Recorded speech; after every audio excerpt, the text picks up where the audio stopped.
बिस्मिल्लाहिर्रहमानिर्रहीम। हम में से अक्सर मोमिनीन ने ये बात सुनी होगी कि लोग कहते हैं कि जो माह मुबारक रमज़ान है ये वो बाबरकत महीना है कि जिसमें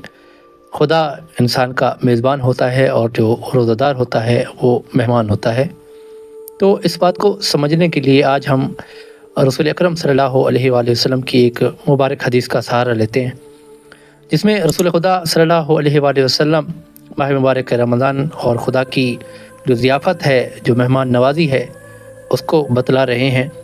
रसूल खुदा सल्लल्लाहु अलैहि वसल्लम इरशाद फरमाते हैं, वहुव शहरुन दुईतुम फ़ीही इला ज़ियाफ़तिल्लाह, कि ये वो बाबरकत महीना है कि जिस महीने में तुम्हें खुदा की मेहमान नवाज़ी की तरफ दावत दी गई है। वजुइलतुम फ़ीही मिन अहले करामतिल्लाह, कि इस महीने में तुम्हें उन लोगों में शुमार किया जाता है कि जो खुदा के नज़दीक अहले करामत हैं। फिर फरमाया अनफासुकुम फ़ीही तस्बीहुन, सुबहान अल्लाह। देखिए कि इस महीने की बरकत आप देखिए कि इस महीने के सदक़े में और खुदा की दावत के सदक़े में आपकी जो सांस होती है खुदा उसको अपनी इबादत में शुमार फरमाता है। और इससे भी आगे एक बहुत खूबसूरत जुमला इरशाद फरमाया, कहा व नौमुकुम फ़ीही इबादतुन, और ये वो महीना है कि जिस महीने में तुम्हारा सोना गोया खुदा की तस्बीह और तहलील होता है। यानी कि रोज़ादार सो रहा होता है, एक रोज़ादार आराम फरमा रहा होता है, लेकिन खुदावंद आलम की दावत देखिए और खुदावंद आलम की मेज़बानी देखिए